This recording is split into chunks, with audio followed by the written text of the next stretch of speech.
Olá, sejam bem-vindos a mais um episódio do meu podcast Nas Quintas dela. E este, à semelhança de todos os outros, é um episódio muito especial. Aqui neste espaço nós falamos sobre temas como agricultura, sustentabilidade, e hoje o tema central será então o desperdício zero. Numa sociedade que nós temos cada vez mais consumista, torna-se importante e urgente sensibilizar também as pessoas de que os nossos hábitos têm muito peso para nós conseguirmos também converter este planeta de hábitos de muito consumismo num planeta mais amigo e que perdure para as gerações seguintes. Hoje eu trago uma mulher que eu já sigo há bastante tempo, que tem transformado profundamente a forma como pensamos sobre o consumo, sobre o lixo, sobre o impacto das nossas escolhas diárias, que infelizmente algumas delas ainda são tão incorretas. A Eunice Maia, ela é professora, ativista, autora e fundadora da Maria Granel, que certamente muitos de vocês já conhecem porque ela tem também uma presença muito interessante nas redes sociais e tem criado muito conteúdo sobre este tema do desperdício zero, sobre os produtos a granel e outros temas relacionados que teremos a oportunidade de falar hoje. A Maria Granel é então a primeira loja 100% a granel e zero waste em Portugal. Ela tem um percurso que une a educação, o empreendedorismo, o ativismo e tem inspirado certamente muitas pessoas a repensarem o seu estilo de vida para aqui um estilo de vida com mais consciência, mais amigo do ambiente e com mais responsabilidade pelo futuro. Neste episódio, então, nós vamos conhecer a história por trás deste projeto, desta mulher e os bastidores de uma mudança que começa dentro de casa e os desafios de fazer diferente relativamente a um mundo que está, infelizmente, habituado a viver com demasiado excesso de coisas, de bens e de consumo. Olá, Eunice, muito obrigada. Olá, Rosa, eu é que agradeço por imenso, teres uma honra estar aqui. Este convite. Eu sei que fizeste aqui vários quilómetros para estar aqui e aproveitaste aqui uma vinda ao norte família, também, e eu repesquei aqui a tua presença porque de facto eras um nome que eu já tinha há muito na minha lista de pessoas a conversar neste podcast. Obrigada, fico muito feliz por estar aqui e obrigada também pelo teu trabalho e por estas palavras de introdução maravilhosas. Obrigada, tu mereces. Tenho a certeza que quem não te conhece vai ficar a conhecer-te e gostar muito de tudo aquilo que tu representas neste mundo da sustentabilidade. Então, pelo que sei, a tua formação é na área do ensino, certo? Confirmo. Da língua portuguesa, certo? Verdade. Como é que tu mudaste a tua vida e chegaste aqui a este tema da sustentabilidade? Como é que surgiu a Maria Granel? Queres contar-nos aqui um pouco sobre o teu percurso? Sim, olha, é completamente...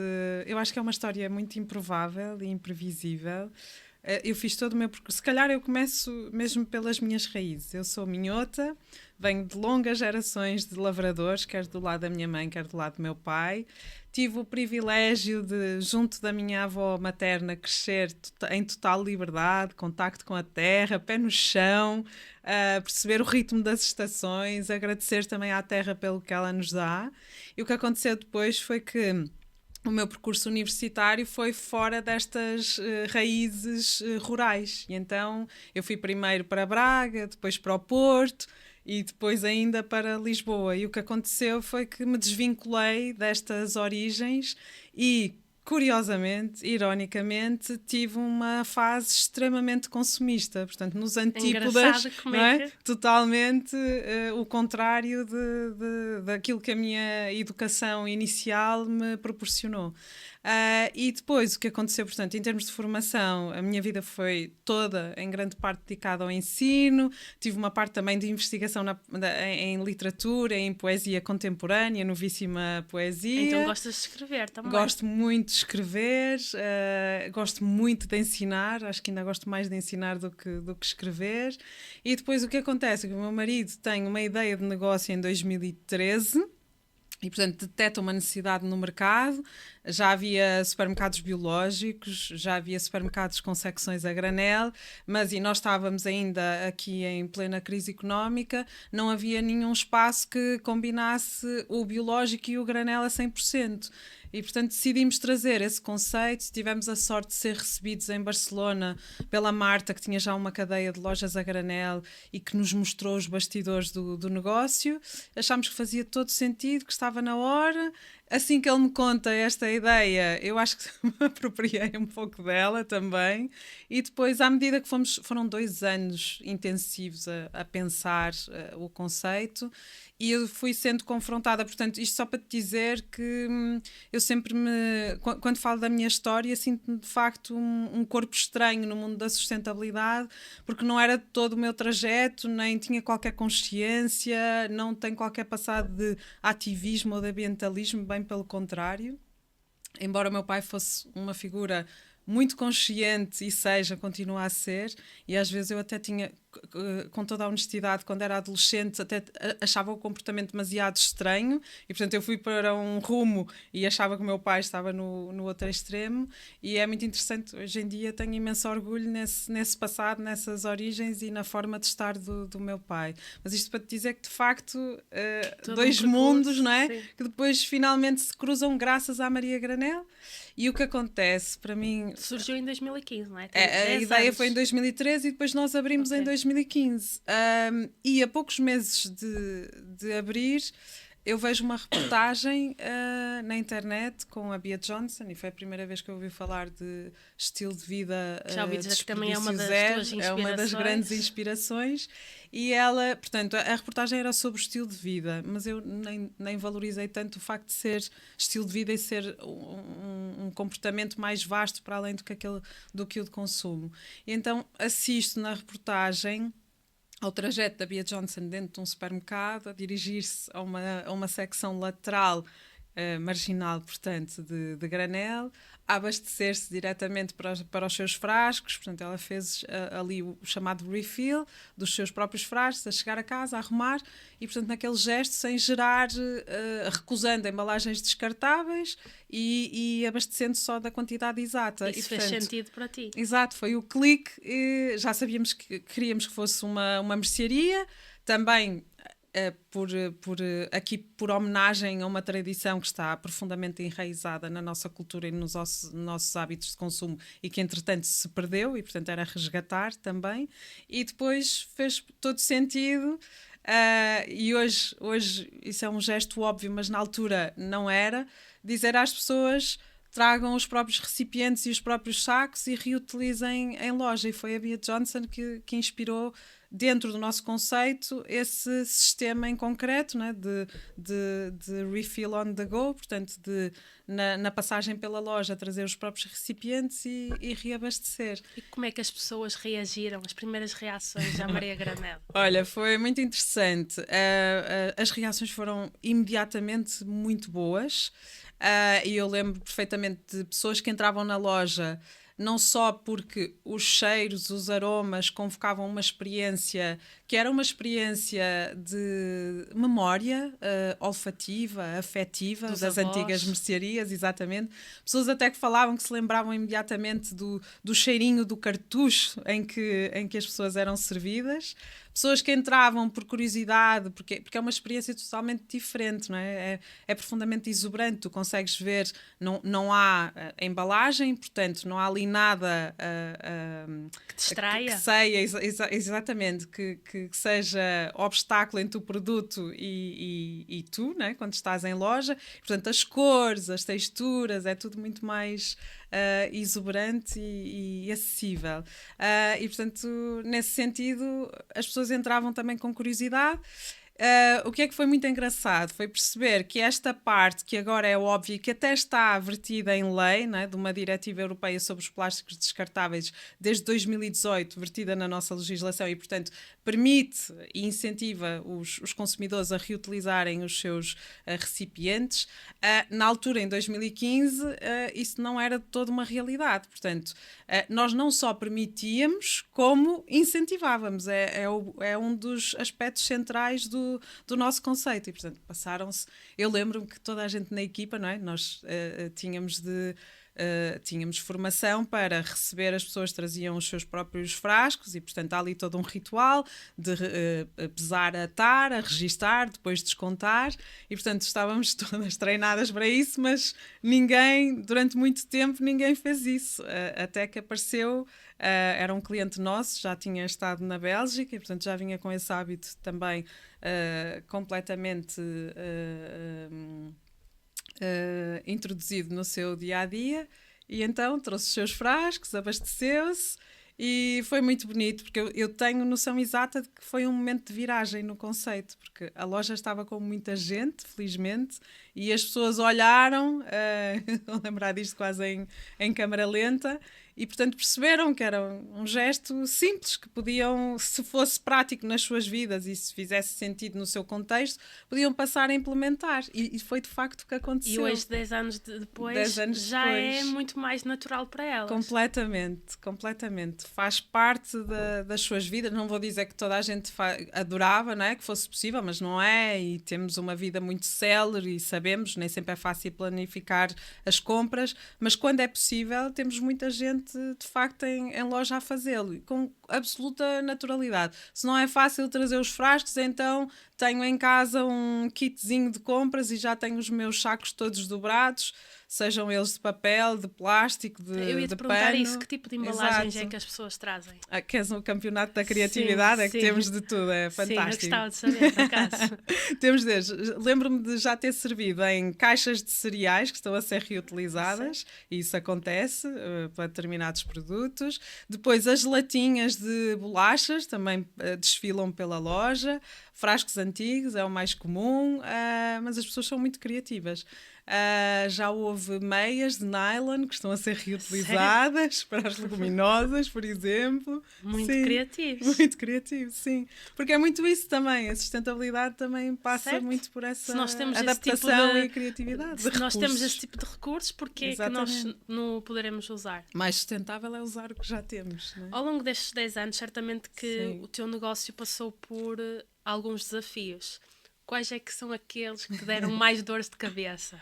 Continuamos a ter imensos desafios. Eu acho que no início, se eu posso cronologicamente aqui ordenar, eu diria que no início foi um enorme desafio tu identificares fornecedores, porque era não só, portanto, nós temos aqui vários critérios, o primeiro, e que é completamente inalienável, portanto, é o critério mínimo absoluto, é ser biológico certificado. Okay. Mas essa parte conseguíamos garantir. Mas depois, associar o facto de ser biológico certificado a ter uma logística pensada para o granel, que implica aqui adaptações, isso foi muito desafiante. Quais é que são as adaptações? Então, eu lembro, por exemplo, vou-te dizer, nós trabalhamos com a Desidrata desde o início, trabalhamos com vários fornecedores portugueses, e no início, quando nós chegámos ao mercado, e estou a falar dos portugueses porque são aqueles, não é, com quem temos proximidade, e portanto é aí essencialmente que nós podemos também, graças a uma relação de confiança, tentar alterar e pedir para adaptarem, e tivemos a sorte e o privilégio de facto destas pessoas confiarem em nós e apostarem em nós. Ouvimos muitos nãos, mas ouvimos felizmente também estes casos de sim. E então estamos a falar de fornecedores que tinham os seus produtos embalados em embalagens de pequenas porções. Estamos a falar de 50, 100, 150, 200 gramas. E, portanto, para nos abastecerem a nós e para o produto chegar à loja, isto foi muito faseado e muito gradual, eles fizeram aqui uma adaptação. Portanto, para garantir que os produtos mantinham as suas propriedades e que eram duráveis, e no nosso caso estamos a falar de mercearia seca, portanto validades bastante longas, mas de facto o material ideal era o plástico. Então o que é que fizemos? Não fazia sentido, sendo a granel, estar a receber pequenas embalagens para abastecermos as nossas caixas. Então, era um contrassenso. Não é? Completamente. Então eles mudaram e passaram para sacos de 1 kg, e quando estamos a falar de infusões ou de determinados produtos, estamos a falar um saco de 1 kg tem imenso produto. Então isto foi assim faseado. Alguns depois conseguimos, isso foi uma pequenina grande vitória para nós. Por exemplo, com a amêndoa transmontana, conseguimos que viesse, em vez de vir nos tradicionais que tinham sacos de 500 gramas, passaram a vir em baldes de 5 quilos, e portanto aqui numa lógica de reutilização, juntávamos até, não sei de cor, mas penso que são 30 baldes, e depois até para ter em conta, comparando, certo, o impacto de transporte, enfim, fazer a medição aqui de todos os aspectos, acumulávamos os 30 vales e eles depois retornavam ao produtor. Então, eu diria que esse foi talvez dos maiores desafios. No fundo, tiveste que educar os teus fornecedores nem a cumprir mais, nem mais. aqueles critérios. Exatamente, sim. E em termos de certamente que tens mais dificuldade em arranjar fornecedores de determinados produtos da tua loja. Quais é que são esses produtos? Melhor, quais é que são aqueles produtos que é fácil arranjar fornecedor e aqueles que a situação oposta, muito difícil? Certo. Nós agora, não é, como temos 10 anos de mercado e de existência, está totalmente estabilizado. Ainda assim, mas vou dizer-te, nós trabalhamos com são dezenas de fornecedores, que é um grande desafio também, não é? Se pensares do ponto de vista da gestão de estoques e de encomendas, é de facto um grande desafio porque são dezenas. Trabalhamos essencialmente, há um núcleo muito duro francês de fornecedores que estão connosco desde 2015, há 10 anos, e depois também um núcleo muito estável de fornecedores nacionais. Uma percentagem até bastante elevada e que tem vindo a crescer. Mas, por exemplo, gostávamos... É uma prioridade tua aumentar os fornecedores sim, estamos nacionais? sempre ativamente a trabalhar nesse sentido, sempre. O que acontece é que, por exemplo, no caso das leguminosas, não é? Falávamos disso antes de começarmos, é um enorme desafio e só desde 2017 é que começámos a ter, porque no início não tínhamos nenhum produtor nacional em loja, então estamos sempre ativamente à procura. No início éramos muito nós a ir ter com produtores, a bater à porta e a desafiar. Hoje em dia também já temos o inverso e, portanto, já há quem venha ter connosco, isso também nos ajuda muito. E também já temos um fenómeno muito interessante, que é os próprios fregueses darem-nos indicação e abrirem, muitas vezes fazem pontos connosco. Mas diria, cereais, biológicos e leguminosas são assim grandes desafios e áreas em que gostávamos de facto de ter mais produtores nacionais. Sim. Em termos de legislação, foi um problema? Outro desafio, tocas aqui. Queres falar sobre isso? Quero muito, é uma luta. O que é que faz falta mudar? Muito. Se calhar vou dar aqui um enquadramento para perceberem a enorme diferença entre aquilo que se passa no nosso país, que não é necessariamente negativo, mas que depois tem consequências negativas. Em termos de União Europeia, se olharmos, eu acredito que isso aconteça em várias áreas para além do granel especializado, tu olhas para a França, e vou contar-te que é mesmo aqui um contrassenso enorme, e vais encontrar uma regulação, um quadro regulatório que é extremamente favorável ao granel. Encontras um decreto sobre metas de reciclagem e reutilização e o granel está inscrito como prática a ser incentivada, portanto, como medida estratégica. Vais à lei do clima e da resiliência francesa 2021 e está previsto o granel como medida de consumo consciente. Mais, em França, todos os supermercados têm de ter 20% da sua superfície dedicados ao granel. Muito fixe. E depois ainda há um outro que é o Código do Consumidor, e aí a DECO, no caso português, tem-nos dado muita força, além de ter uma definição oficial de venda a granel, que é uma coisa que não existe no nosso país da mesma maneira, de ter, isso sim nós também temos, de reconhecer o direito ao consumidor de reutilizar os seus recipientes. Depois tem, e essa é a nossa luta, prevê o livre comércio para a venda a granel, ou seja, isto significa que em França qualquer produto pode ser comercializado a granel desde que cumpra os requisitos de saúde pública. E, portanto, o que é que acontece em França? França tem uma regulação muito mais flexível e, num decreto só, estipula quais são os produtos que levantam perigo para a saúde pública, nomeadamente na área dos detergentes.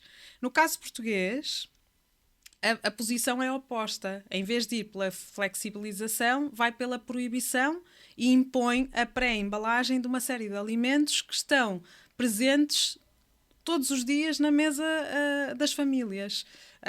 Desde o arroz e esse foi o decreto mais recente, 2017, farinhas, azeite. Então o que é que acontece hoje em França? Produtos que facilmente podiam-se vender a granel. Sim, exato, até porque tu tens hoje uma nova vaga de lojas a granel, diferentes do granel tradicional, um granel que se modernizou, que inovou, que tem dispensadores completamente diferentes, que tem práticas da HACCP que são certificadas, portanto boas práticas. Então o que é que acontece? Olha este contrassenso. Nós participámos numa feira especializada de granel, que é o Salon du Vrac, em Paris. Então encontramos um produtor português de azeite que estava naquela feira com o seu expositor, porque vende a granel em França, e no seu próprio país está impedido de o fazer pela regulação e pela legislação. Então, em vez de inscrevermos na lei, como no caso francês, as boas práticas, Portugal aposta simplesmente na proibição. E o outro aspecto é, tu vais ver, fora este decreto do arroz, que é de 2017, a esmagadora maioria dos restantes decretos tem mais de 20 anos e há alguns do final da década de 90, portanto com quase 30. E é impensável, porque... E nós já fizemos aqui uma série de iniciativas em conjunto, que é aquilo que me dá esperança, isto é um problema muito desafiante para o nosso setor do retalho especializado, exato, e aquilo que me dá esperança é que, apesar de ser um problema, de ser um enorme desafio, transformou-se numa oportunidade nos últimos anos, porque conseguimos reunir o setor, unir as lojas praticamente todas a granel, portanto estamos a falar de pequenas lojas independentes, alguns supermercados independentes em torno desta causa, e portanto conseguimos, com o apoio da Zero Waste Lab, através da sua plataforma ligação, da DECO, da Zero, a representação da Comissão Europeia também nos apoiou, a Pegada, a agência C-Greener, a do Bem, e conseguimos aqui dinamizar a campanha do mês do granel, que acontece todos os anos em março, para sensibilizar as pessoas para a importância do granel, e depois atuar numa outra via. Portanto, esta parte junto da sociedade e outra parte junto do governo. E, portanto, também sabemos o que é que aconteceu nos últimos anos. Nós conseguimos fazer pressão junto do governo, na altura, e do Ministro do Ambiente, Duarte Cordeiro. Ele mostrou uma posição favorável, depois o governo caiu. Nós não desistimos, enviámos para os grupos parlamentares uma proposta, com a ajuda do Departamento Jurídico da DECO, uma proposta legislativa de flexibilização. Entretanto, como sabemos, este governo também caiu. E a tendência é para continuar. Exato. O único partido que deu seguimento a estas recomendações foi o PAN, que apresentou uma proposta um projeto de lei, e portanto agora estamos a aguardar, mas para ver, não é? Foi preciso mobilizar, e isso dá muita esperança, porque mostra de facto, e eu acho que é um sinal muito poderoso para o futuro, através deste exemplo e de tantos outros, que é: o futuro faz-se de colaboração e de cooperação, e não de competição. E, portanto, nós todos juntos estamos a fazer força para conseguir desbloquear esta situação. Porque, de facto, não faz sentido tantas embalagens. Nós vamos ao supermercado, um dito supermercado convencional, está tudo embalado em plástico. É verdade. E eu, atenção, não quero de todo demonizar o plástico, sei que há circunstâncias e há produtos em que ele, de facto, cumpre a sua função e é essencial. Mas há outras situações em que, por exemplo, nas leguminosas, é perfeitamente possível tê-las a granel, sem qualquer risco para a saúde. Portanto, não... Na tua loja, que tipo de produtos é que tens? Vou-te fazer aqui uma visita. Sim, faz. Eu ainda não fui lá, virtual. mas já sei que tens duas lojas. Gostava muito de receber, era uma honra. Eu também gostava muito de ir lá. Temos duas. A primeira foi em Alvalade, abriu as portas em 2015, e a segunda em Campo de Ourique, a partir de 2018. E, portanto, as lojas estão pensadas até enquanto circuito, enquanto experiência de granel. Os produtos foram dispostos para garantir essa experiência. Então, antes mesmo de entrar, e isto é estratégico, nós temos logo a ilha das especiarias e das ervas aromáticas, e é engraçado que as pessoas às vezes entram precisamente atraídas por esses aromas. Sim, é a primeira ilha. Depois, a seguir, temos a nossa chamada parede de seleção, que tem frutos secos, sementes, alguns cereais de pequeno almoço. Tem muita saída essa parede e essa zona de dispensadores. São frutos secos, a aveia é o nosso número 1, os flocos de aveia. As pessoas consomem imenso, seja pequeno almoço. Depois temos uma zona de infusões e de chás também no centro da loja, é o coração da loja. Depois temos desde algas, cogumelos, leguminosas, as farinhas dentro daquelas que é possível vender a granel. No início tínhamos uma parede enorme de arroz, mas depois, com essa regulação, tínhamos 32 referências de arroz. E era uma porção enorme da nossa faturação, porque o arroz está presente, sim, não é? Sim, é um alimento muito presente na Exato, nossa comida, na nossa alimentação, nossa dieta, nas nossas mesas. Depois temos uma zona também de bolachas, de chocolates, de gomas. Não. Temos detergentes, sim, temos uma parte da cosmética também. E depois, nós no início começámos com 240 referências alimentares. Isso foi logo assim quando abrimos. Depois, passados alguns meses, as pessoas foram sugerindo, e a partir de 2017 nós damos aqui um passo que foi muito importante também para a própria saúde financeira do projeto e viabilidade, que foi passar para além da parte alimentar para a parte dos acessórios. E sabes que foi muito bonito porque foi novamente a Bia Johnson. Eu, na altura, aquilo que te estava a contar no início, eu vi a reportagem em 2015 e depois, em 2016, nós conseguimos, junto da presença, que o livro da Bia Johnson fosse traduzido e editado em Portugal. E o lançamento foi lá na loja, em Alvalade. Então ela, quando nos visitou, depois fizemos também uma conferência, que foi a primeira conferência da Bia Johnson em Portugal. Estávamos com imenso medo que não aparecesse ninguém. Foi na junta de freguesia de Alvalade e o auditório estava repleto. Foi mesmo muito bom, uma sensação muito boa de ver que as pessoas responderam. E depois, na visita à loja, a Bia estava a dizer precisamente: vocês já ajudam as pessoas a reduzir o desperdício na parte da cozinha e da alimentação. Fazia sentido vocês começarem a mostrar no vosso portfólio outras vias de redução. E então lembro perfeitamente, começámos pela escova de dentes de bambu, que é assim aquele objeto icónico de mudança de hábitos. Hoje em dia temos outras opções para além do bambu, mas lembro que foi o primeiro. E depois começámos, lembro-me depois, entretanto, de recebermos e termos sido... de introduzirmos em Portugal desde os panos encerados, enfim, uma série de produtos reutilizáveis e que ajudariam as pessoas de facto a reduzir o seu desperdício, optando por soluções reutilizáveis e portanto mais duráveis, e assim foi. Há sim algum produto que tu ainda não vendas na Maria Granel, mas gostavas muito? Sim, olha, e tem a ver com a regulação. Gostava muito de ter o azeite a granel, de facto, que acho que é um produto, até do ponto de vista cultural, que é emblemático e que não podemos ter, sim. Mas há vários. Neste podcast eu falo muito dos mitos associados ao tema central de cada convidado. No que diz respeito ao granel, qual é que achas que é assim, o maior mito relativamente aos produtos a granel? Eu acho que no caso concreto da Maria Granel há muito a colagem de que é caro. E eu não posso mentir que em alguns produtos eu não tenho qualquer hipótese, nem quero, de competir com grandes superfícies.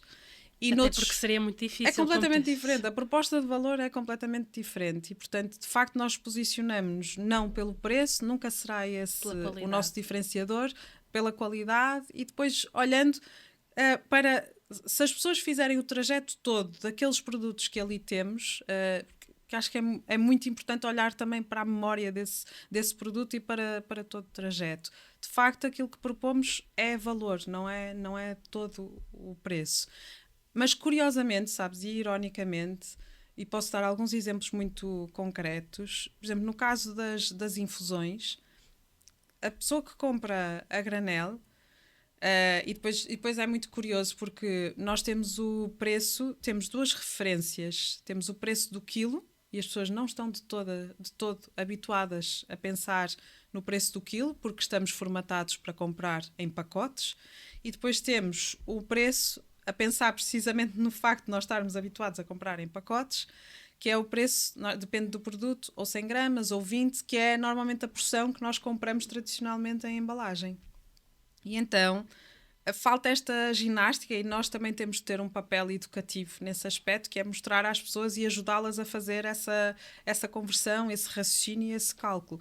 E, por exemplo, no caso das infusões, só para dar um exemplo muito concreto, tu, quando compras as tuas ervas embaladas e vêm em saqueta, não é? Vêm tradicionalmente numa caixinha de cartão, normalmente essa caixinha ainda tem um invólucro exterior de plástico, portanto tiras o invólucro, a caixa e depois tens as tuas saquetas. Essas saquetas trazem tradicionalmente 1 grama de produto.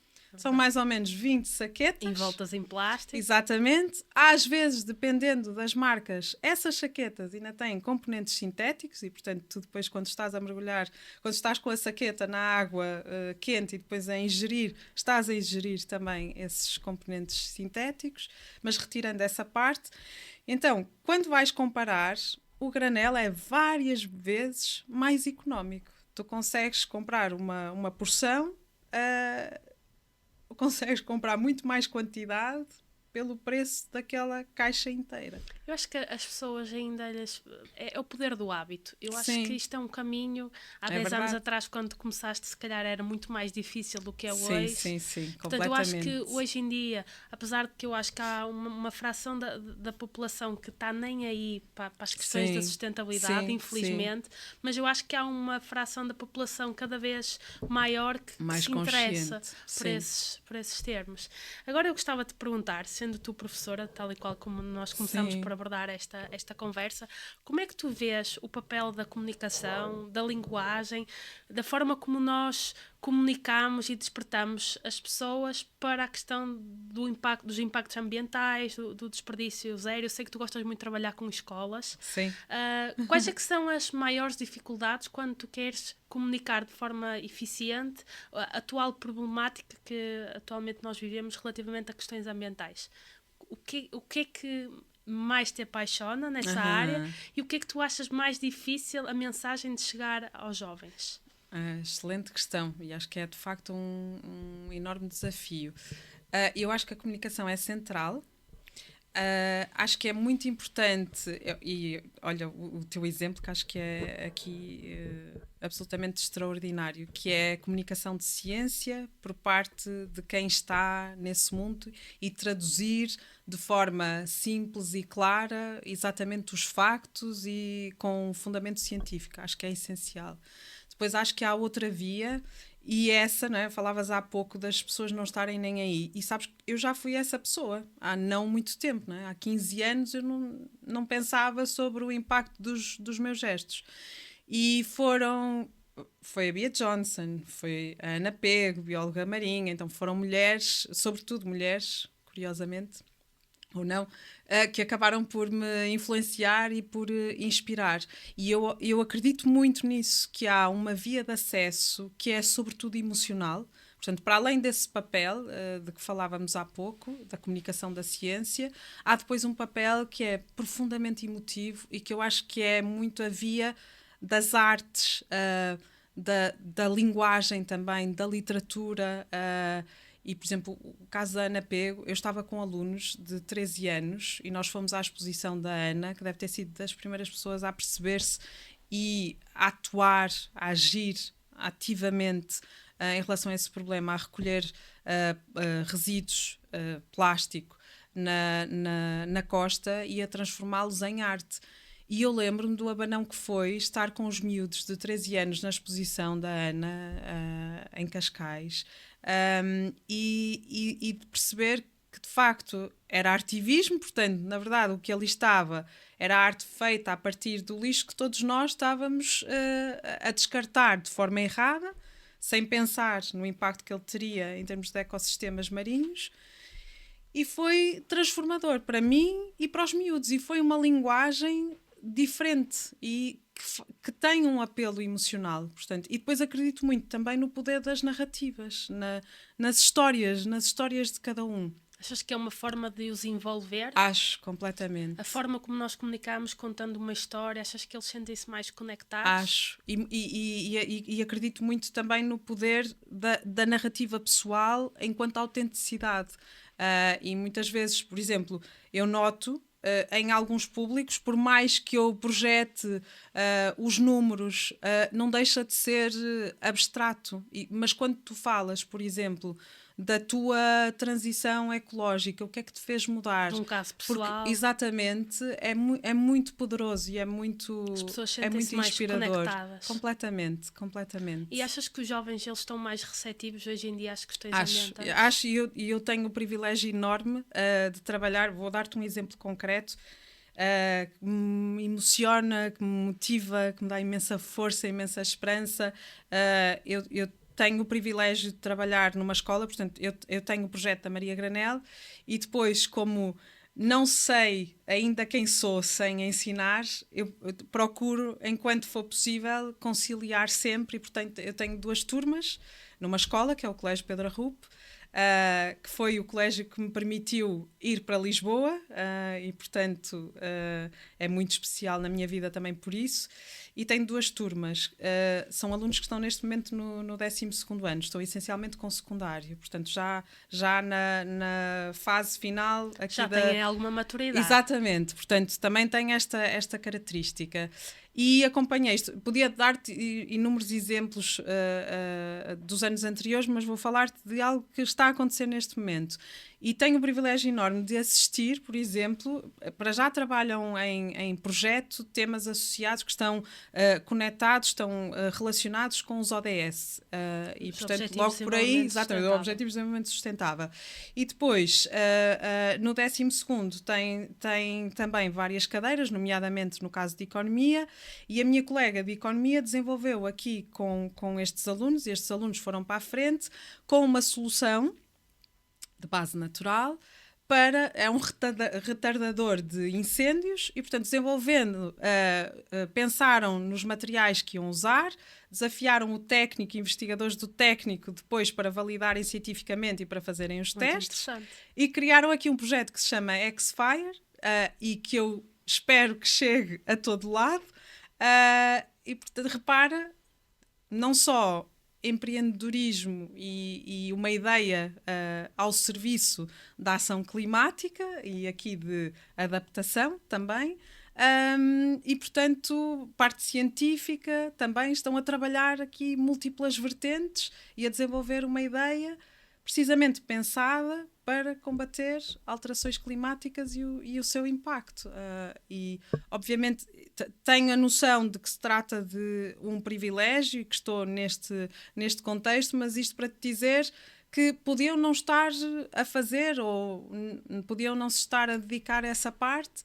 E vejo também, em geral, os jovens muito mais, até pelo acesso à informação que é muito mais fácil, não é? Muito mais imediata, e vejo-os muito ativamente a reivindicar, a lutar pelas causas. Obviamente não serão todos, mas tenho notado nos últimos anos de facto isso, e sinto-me com muita sorte por poder assistir e poder fazer parte e tentar também nutrir, alimentar e incentivar isso, sim. Acredito que tu, com o teu projeto da Maria Granel, também tenhas aqui um propósito grande de incentivar o consumo local. Sim.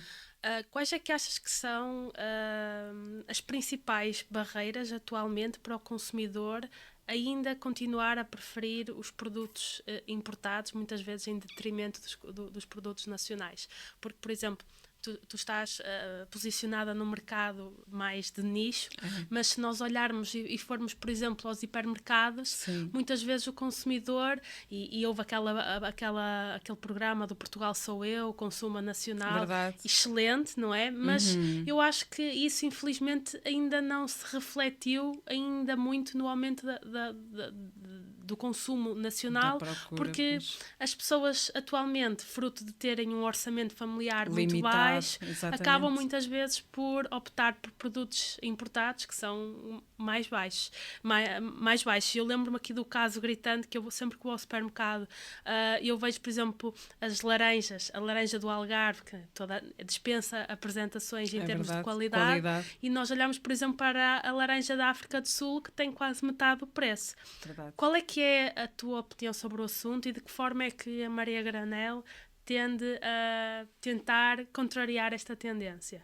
Achas que o teu consumidor, falar aqui no teu caso próprio, procura os produtos nacionais? Procura. Ou não? Procura. Não posso dizer que seja generalizado, mais uma vez, mas há uma atenção cirúrgica a esse aspecto.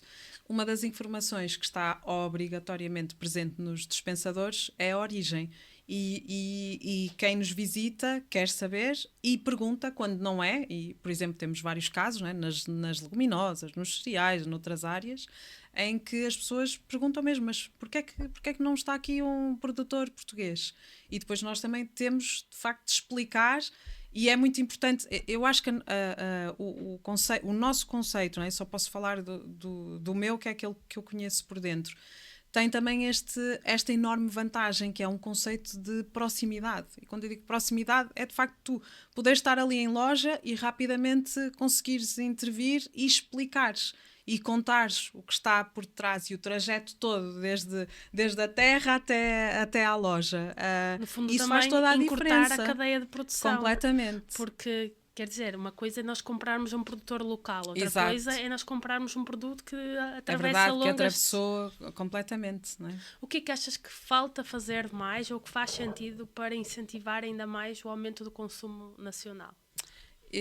Eu acho que precisamos de, mais uma vez, também cruza aqui muito com comunicação.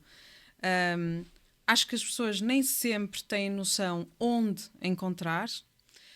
Acho que ajuda muito, vou falar-te agora também como consumidora, o facto de haver os mercados de produtores. Isso ajuda porque te concentra os produtores num determinado local e te dá acesso mais fácil a esses mesmos produtores. Mais proximidade. Exatamente, mais proximidade. E acho que também aconteceu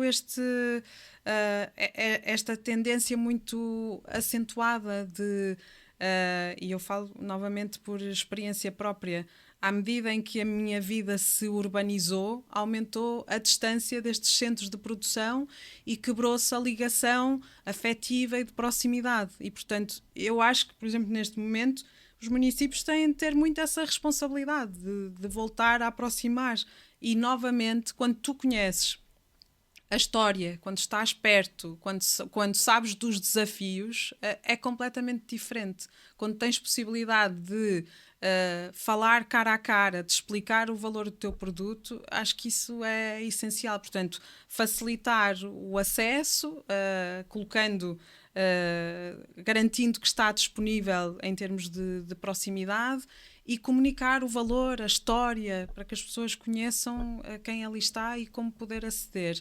E agora temos acompanhado, por exemplo, mesmo nos bairros onde estamos, redes de consumidores que procuram produtores. Portanto, há aqui uma série de fenómenos a valorizar e a afirmarem-se para irem diretos ao produtor. E isso pode ser tanto uma iniciativa do lado dos consumidores, como também do lado dos próprios produtores. Eu, antes do LegoCon, por exemplo, tinha imensa dificuldade em como é que eu posso encontrar geograficamente aqui os produtores de leguminosas. Não era óbvio, mas nós já estávamos no mercado há imenso tempo. E mesmo do lado de quem está, dos agricultores, não é? Como é que, para além de tudo que têm de fazer todos os dias, ainda têm de ativar? Como é que escolhe não o é? produto, Exatamente. não é? Portanto, faz falta essa ponte, de facto. Um dos teus temas também que tu debates-te muito é a questão do combate ao desperdício. Sim. Que hábitos é que achas que a sociedade atual, a sociedade civil, tem mais enraizados que tornam mais difícil este combate ao desperdício? Olha, temos fruto de um ritmo de vida que é extremamente célere e que não se compadece com gestos de planificação, mas diria essencialmente que tem a ver com isso, com planificar. Isto parece muito óbvio, mas tem um impacto enorme. E aqui, por exemplo, vou reportar-me ao ensaio da professora Iva Pires, da Fundação Francisco Manuel dos Santos, a propósito do desperdício alimentar, fruto também de uma série de entrevistas a dezenas de famílias, e nitidamente, não é? Há aqui fatores como imprevisibilidade do apetite dos membros da família.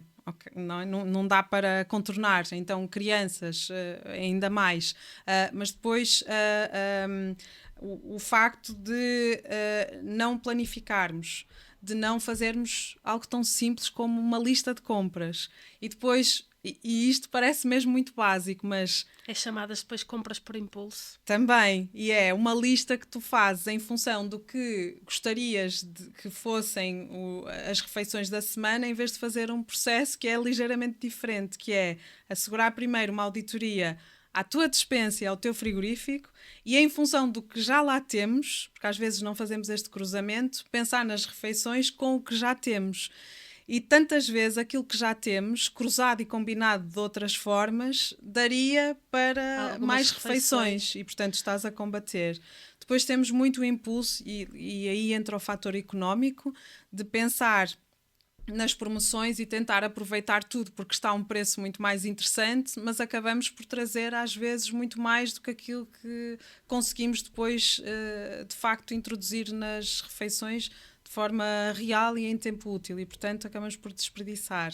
E depois perdemos aqui uma série de saberes que são ancestrais até para conservar da melhor maneira os nossos alimentos. É verdade. E eles vêm embalados e nós colocamos dentro do frigorífico também embalados. Basta ver os nossos antepassados que conservavam a carne em sal. É verdade, é verdade. E há uma crónica deliciosa do Miguel Esteves Cardoso sobre conservação no frigorífico e vai buscar a importância até dos panos e a maneira como armazenamos. E às vezes são coisas tão simples, de facto, como estas competências, que são saberes antigos que podemos rapidamente resgatar. No caso das folhas verdes, envolver num pano úmido, colocar dentro de um recipiente, e nós pensamos assim, mas eu chego tão cansado, chego tão cansada à casa, ainda tenho de estar a condicionar as compras e por aí fora, mas é um tempo ali que é um investimento e que depois tem consequências, porque de facto os alimentos duram muito mais tempo. Eu acho que essa é a maior desculpa que as pessoas dão para não seguirem esse caminho, que é a falta de tempo. Falta de tempo, é. E é uma falsa questão. Pois. Porque na verdade depois... Assim Não. E é uma rotina que se nós se insistirmos nessa rotina e a transformarmos em hábito, ela de facto depois prova-nos que passamos a poupar muito mais, desperdiçamos muito menos e já há cálculos desse desperdício que geramos e as famílias são de facto responsáveis por uma grande quantidade do desperdício.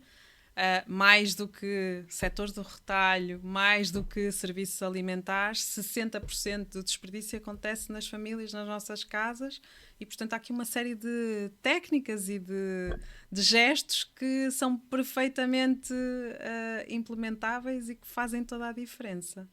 Ainda na questão dos mitos, há um mito muito frequente, e este aqui eu ouço muitas vezes, que diz que viver de forma sustentável é bem mais caro. Eu percebo de onde vem esse mito. Como é que tu desmistificas esta ideia? É voltando àquela máxima de que não há nada mais sustentável do que aquilo que já temos. Vou dar um exemplo. Esta garrafa está aqui reutilizável. Eu não preciso, certo?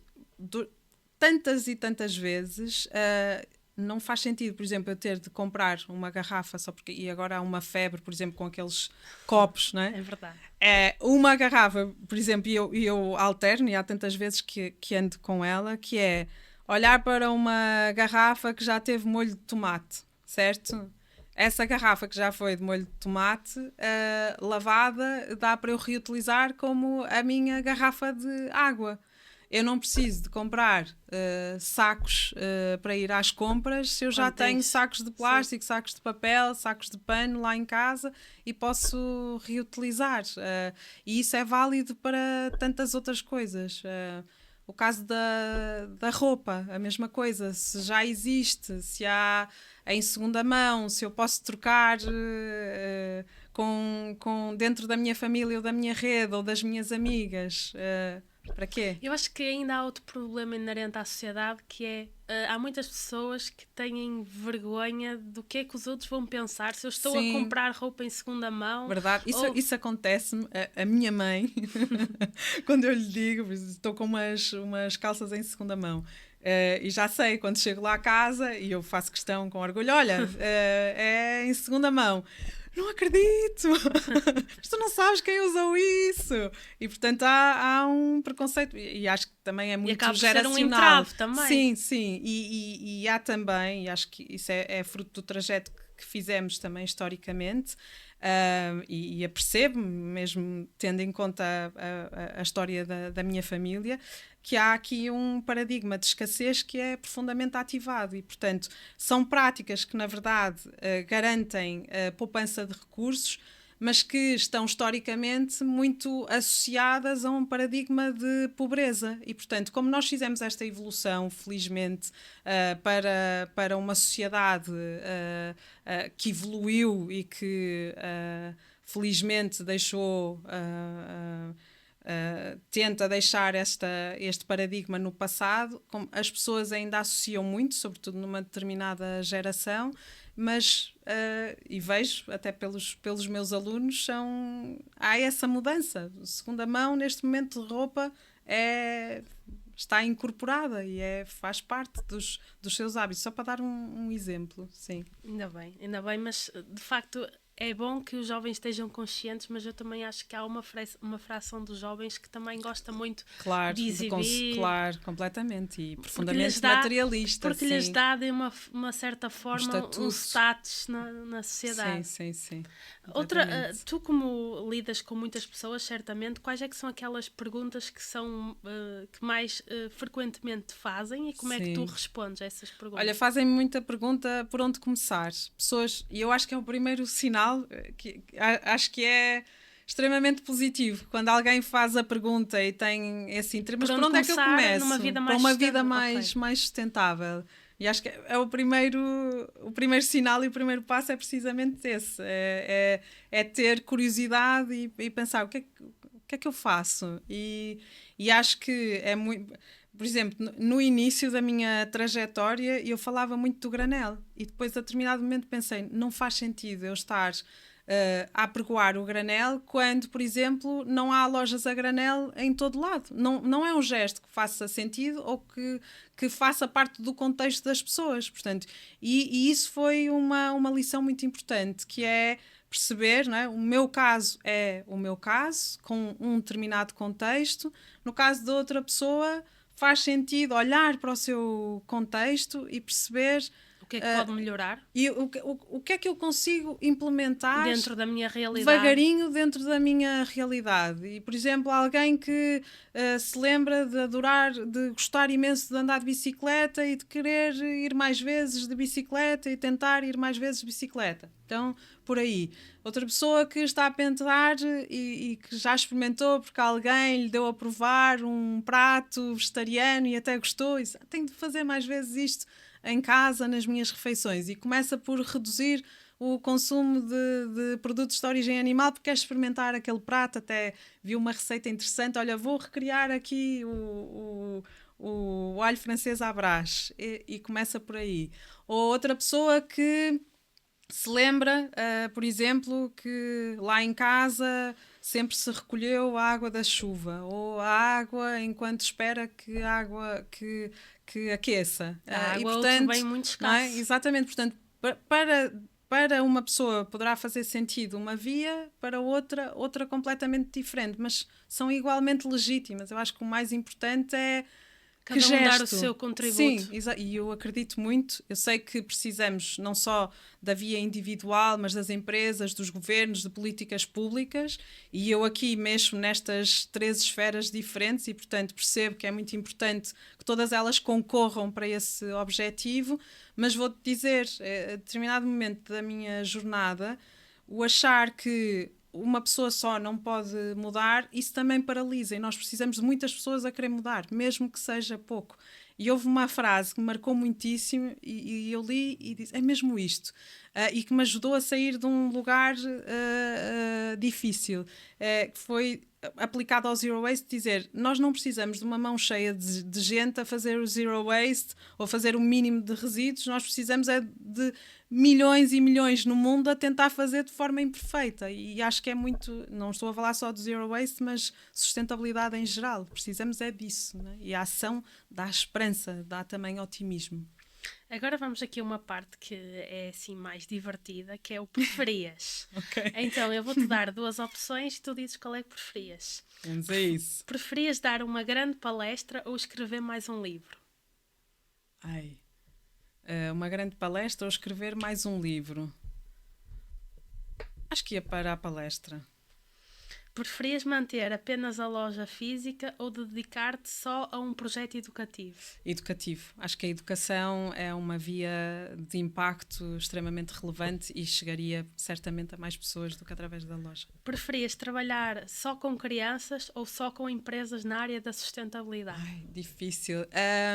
Posso dizer em vez de crianças, alunos de forma geral? sim. Sim. Escolas, mais uma vez, porque a educação é uma das vias mais impactantes para fazer acontecer a mudança. Preferias viver num mundo com menos lixo ou num mundo com mais empatia? Mais empatia, porque tenho a certeza que havendo mais empatia haveria menos lixo.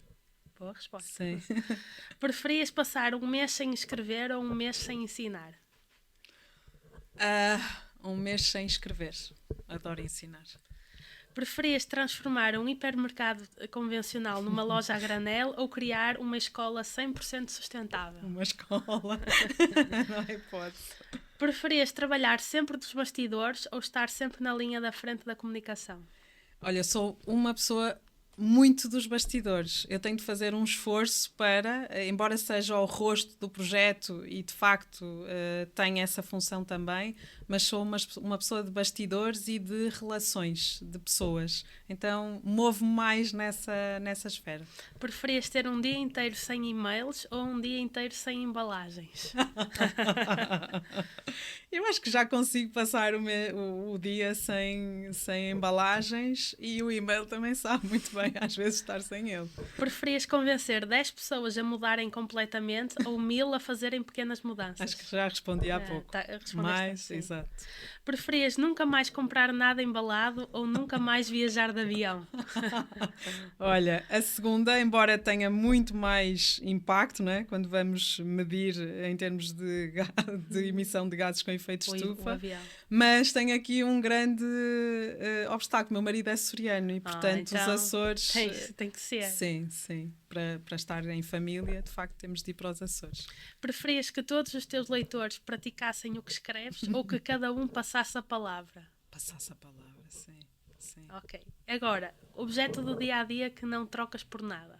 Olha, está aqui, anda sempre. Okay. Não precisa dizer esta, mas anda sempre, sim, faz parte do meu dia-a-dia. Pelo que sei, também já ganhaste alguns prémios, fruto do reconhecimento do teu trabalho. Queres falar-nos aqui um pouco que menções foram essas ao teu trabalho? Como é que surgiram essas? Sim, olha, foram momentos muito, muito positivos. Primeiro em 2019, com o Terre des Femmes, e depois em 2024 com o Rose Project, The Rose Project, e portanto foram 2 momentos muito, muito especiais no meu trajeto. O que representou para ti?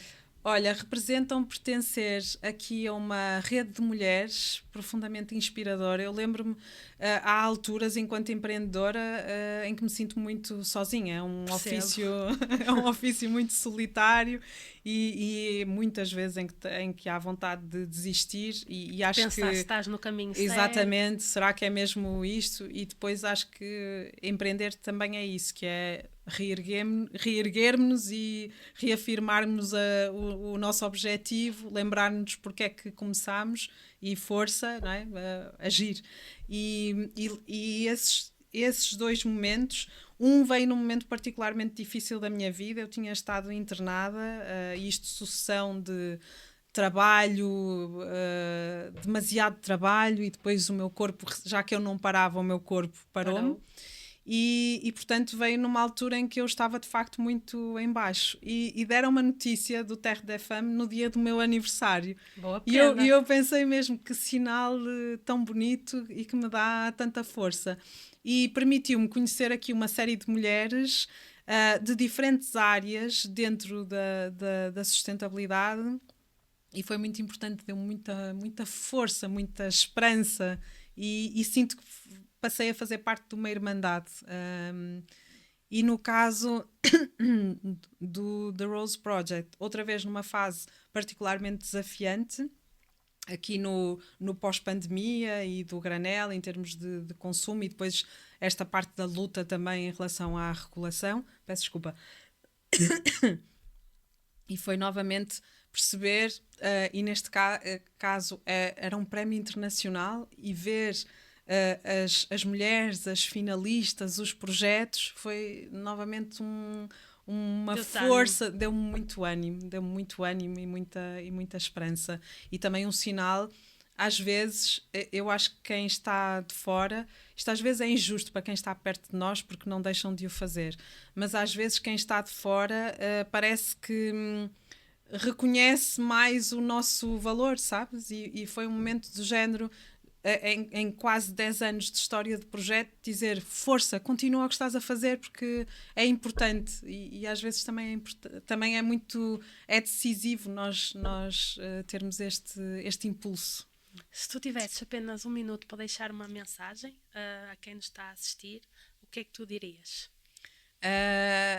Diria para começar, falávamos há pouco, né, daquela pergunta, e eu acho que as perguntas são sempre impulsos e que nos ajudam a rever e que são bússolas. E, portanto, eu pedi às pessoas que nos estão a ver e ouvir que pensassem naquela pergunta que está presente há tanto tempo e naquele impulso, e para começarem, seja qual for o gesto, para pensarem qual é o gesto que faz mais sentido nas suas vidas, e para começarem por aí, seja em qualquer área, comunidade, água, alimentação, energia, mobilidade, aquilo que lhes fizer mais sentido e que têm mais vontade, curiosidade, necessidade de experimentar e de introduzir como um hábito, força, que comecem, sim. Para terminar, quem está a assistir e quer saber mais sobre o teu trabalho, quer seguir o teu trabalho da Maria Granel, onde é que pode procurar? Então, em termos de lojas físicas, nós estamos em Lisboa, em Alvalade e em Campo de Ourique. Temos também uma loja online, expedimos para todo o país, continente e ilhas, www.mariagranel.com. Depois temos os livros, um para os miúdos, que é o Diz Não ao Desperdício com o Simão, e outro para graúdos, que é o Desafio Zero. E depois temos também as nossas redes sociais, a nossa newsletter. Portanto, por todas estas vias conseguimos ficar em contacto e mais pertinho.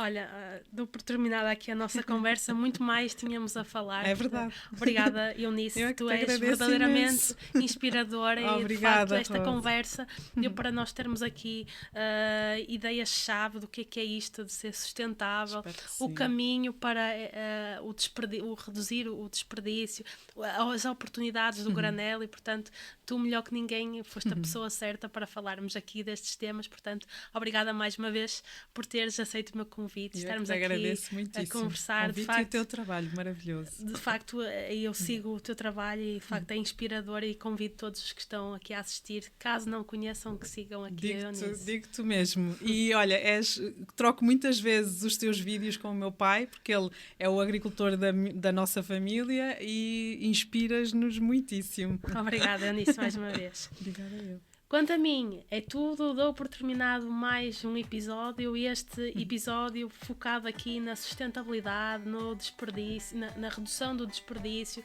no incentivo ao consumo a granel. De facto, todas esses comportamentos são, no fundo, incentivos a um mundo mais verde, mais sustentável e que perdure para as próximas gerações. Esta foi, sem dúvida, mais uma conversa inspiradora, e para mim, já sabem, é sempre um gosto estar aqui, no fundo, a beber da sabedoria dos meus convidados, a aprender com eles e de alguma forma também contribuir para continuar a informar quem nos está a assistir, e falarmos aqui de temas totalmente estruturais para uma sociedade de uma forma simples, que é esse sempre o meu intuito.